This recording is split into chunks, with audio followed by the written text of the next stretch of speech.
Oi, gente, tudo bem? Oi. Estamos aqui de volta, eu e o professor Vinícius Beltrão, gerente de ensino e inovações. E a gente agora está falando de um comentário mais, digamos, maior sobre o tema da redação, né? E o tema da redação do Enem 2025, Vini, foi perspectivas acerca do envelhecimento da sociedade brasileira. O tema em si, quando você lê só isso, ele vem muito amplo. Exatamente. Né? Ele vem de alguma maneira, sem nenhuma pegadinha, sem nenhuma palavra subliminar, talvez o perspectivas é que desse esse tom, mas ele é abrangente. Exatamente. À medida em que eu vou lendo os textos motivadores, eu vou tendo um certo recorte geral. Primeira coisa que a gente vê, assim como 2024, a gente tem agora 6 textos motivadores, né? Eu queria que você começasse comentando sobre esses textos. Vamos lá. Acho que o primeiro ponto é o tema da redação conversa com a prova nacional docente, que foi realizada recentemente, mas que focava mesmo na questão etária, né? Mas a gente tem um diálogo, muito né? próximo, muito próximo, que vale a pena trazer. A prova ocorreu há algumas semanas. Esses 6 textos, eles trazem diferentes impressões. Eu acho que, inclusive, quando você ressaltou, Ademar, a ideia de perspectivas, é isso, né? Qual é a perspectiva que você vai assumir diante das várias que a gente vai apresentar aqui?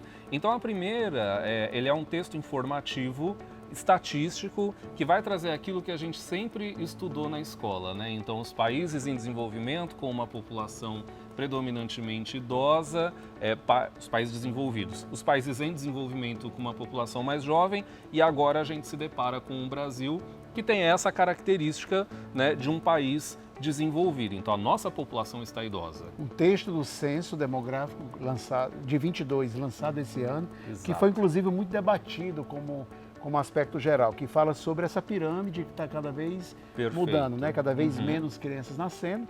E na perspectiva também que o país está ficando mais velho e, ao mesmo tempo, esses idosos vivem mais. A expectativa de vida cada vez é maior, né? Seja por remédios, tecnologia ou outras condições. Qualidade de vida, qualidade né? de vida e tudo mais.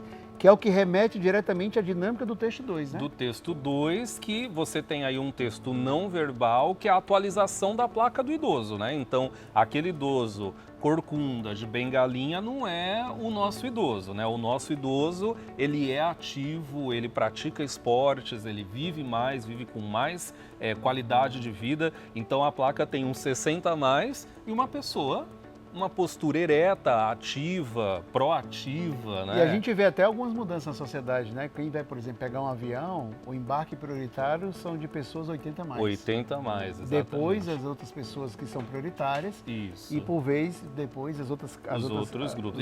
Eu não sei você, cada vez mais a fila dos 60 a mais é grande. grande, viu, gente? Ó, o terceiro texto, aí ele já vai trazer 2 reflexões breves, né? A gente tem 2 grandes nomes aí do Brasil, Fernanda Montenegro e Rita Lee, mas elas trazem reflexões, né? O que é o envelhecer? Que a velhice não é doença. Que a velhice não é doença, é o olhar a vida de uma forma diferente, é o não ficar ansioso com o que vai acontecer, porque já se viveu muito, já se viveu praticamente tudo, não existe novidade, sim. E se falar de Fernanda Montenegro com 95 anos, a grande atriz que é, Esse então... é o caminho, né? Traz essa reflexão, é mais uma etapa do caminho. Texto 4, eu queria muito chamar a atenção, porque ele traz um recorte que, se eu não estou especificamente, eu estou muito abrangente no tema geral, o texto 4, ele afunila. Ele te coloca aqui, e ó. traz um recorte muito específico para isso, né? Que ele fala desse novo estereótipo que é esse idoso que mantém digamos, a saúde financeira da família, né? Exatamente. 38% é a principal renda da família. Exatamente. E aí vem um contexto, né? Que são pessoas na faixa etária de 65 a 74 que já devem estar aposentadas por algum motivo, ou seja, tempo de serviço, ou por idade, ou coisa nesse sentido.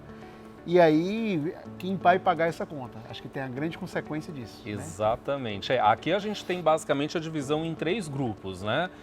Você vai ter esse grupo que é a principal renda, que é 38%. Você tem 34% que não é a principal, mas contribui. Mas contribui, ele é importante. E você tem o número de 28% que fala, é a minoria, né? Eu sou o pilar da família, né? Então eu sou o idoso e eu que sustento a família. Perfeito. O contrário, né? Ou seja, ele sustenta a casa sozinho. Sozinho, exatamente. Ele é a principal renda ali, digamos assim, né? Aqui paga as contas. Então esse já dá uma estremecida, digamos. Se você estava numa linha de reflexão, de falar, nossa, como a nossa sociedade conseguiu reparar questões históricas, né? Temos mais... Aqui você já tem a primeira...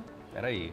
Problema, vamos dizer assim. Vamos começar a recapitular aqui. Eu tenho um primeiro texto que é super novo, que fala sobre o censo. Exatamente. Eu tenho um segundo texto que é a atualização da placa do idoso, que fala do conceito que a gente já comentou aqui. Eu tenho um terceiro que é um pouco mais filosófico, que fala que a velhice não é doença, né? Isso. Lá que tem uma citação da Fernanda Montenegro e tudo mais. Agora eu venho para um texto de Clarice Lispector. Começa a pesar. De 1974, né? Exatamente. E aí vem para uma outra função que eu estou falando também da questão da literatura e também de uma visão de 50 e tantos anos, 51 anos nesse sentido, né? Exatamente. E eu queria que você comentasse um pouco sobre esse texto da Lispector. Tendo o nome Clarice Lispector, então a gente já espera aquele mergulho no existencialismo, na subjetividade, na expressão do ser, enfim. E essa questão aqui, ela traz um recorte, não é, de uma personagem de uma obra sua, Dona Maria Rita, e aí ela vai retratar Dona Maria Rita como uma pessoa da família quase que invisível, né? Então ela é a idosa que parece que perdeu o seu valor, ela fica pela casa, então você percebe que a personagem ela está ali, mas é como se ela não tivesse utilidade, então ela é figurativa, ela é quase que um bibelô, espero que todos entendam um bibelô, né? Um enfeite da casa ali, então de certa maneira assim, o que é o ser velha, né? O que é o ser velha ali na década de 70, né? O que a Clarice está querendo trazer, então, e ela traz até um quadro quase de depressão, né? De uma pessoa que não tem serventia alguma. Perfeito. Então é um contraponto, inclusive, aos textos 1 e 2, né? Exatamente, exatamente. Texto 6, Quem tem direito a viver mais, um texto do G1, recente, de 10 de junho de 2025, né? Que fala sobre um documentário de quantos dias? Eu falo que esse último é a pedrada final, né? Por quê? Porque ele vai trazer 2 parágrafos desse documentário, mas o que ele vai falar aqui? Quem tem direito a ter uma vida longeva no Brasil? Então ele vai dizer, não é a realidade para todas as pessoas. E aí ele vai dizer, né, que você envelhece, então as suas funcionalidades entram em declínio, até aí tudo bem. Mas quando ele fala sobre racismo e sobre desigualdade, ele vai dizer, não são todos os idosos que de fato têm a mesma qualidade de vida, que vivem tanto tempo assim. Então ele vai trazer um recorte para você dizendo que a gente, apesar de tudo, continuamos vivendo numa sociedade em que a desigualdade ela é muito forte. Ele vai retomar aqui a questão racial, que foi muito presente na prova como um todo. Nós tivemos muitas questões envolvendo, né, o racismo, a condição das pessoas pretas, pardas e tudo mais. E aí ele fecha com mais essa crítica, né? Então aqui nós não estamos falando de qualidade, aqui nós estamos falando de um grupo de pessoas que não têm as mesmas condições, os mesmos recursos históricos e socialmente construídos. Perfeito. Então você tem 3 textos numa linha de uma construção... de uma promoção, digamos assim, promotores. E tem outros 3 que são bem críticos nesse sentido. Um é preocupante, a questão da saúde financeira. O outro, de certa forma, mesmo sendo um texto de mais de 50 anos, que é uma coisa que possivelmente ainda acontece hoje. Sim. E, ao mesmo tempo, esse agora dizendo que, fazendo uma relação. A expectativa de vida é 79 das mulheres, 74 dos homens. Mas pero no mucho, porque de alguma forma a gente está tratando aqui de um sentimento muito de pessoas, onde você tem brancas, né? Onde você tem, por exemplo, 50% da população são pretas ou pardas. Exato, né? E eu acho que isso valida demais o que você trouxe no início, perspectivas. Né? Qual é a perspectiva que você vai então discutir, argumentar, trazer aqui para o... Vamos lá, eu olhando aqui, eu tenho uma interpretação que é um texto médio, tá? Qual é a sua ideia? Considero um texto médio também, eu diria que é um repertório que ele está muito acessível em que sentido? Isso faz parte do currículo brasileiro. né? Então, se a gente for olhar ali a BNCC, antes mesmo da BNCC, Parâmetros Curriculares Nacionais, isso é estudado longamente em geografia, quando a gente fala de composição social, idade e tudo mais. Isso é estudado longamente em história, né, a longevidade.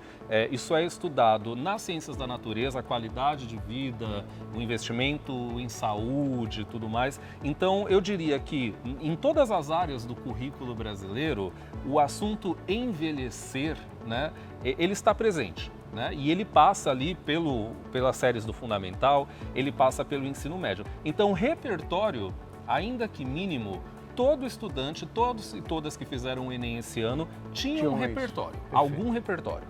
Tá ótimo. Bom, acho que era isso, de certa forma, porque a gente ia falar aqui sobre esse tema de 2025 e provavelmente ele vai repercutir muito e muito mais, além do que a gente está dizendo hoje, por uma questão social mesmo da própria prova do Enem. Gente, muito obrigado. Era isso que a gente tinha para trazer para vocês sobre o tema do Enem de 2025 e do tema de redação. Obrigado, gente. Obrigado. Até.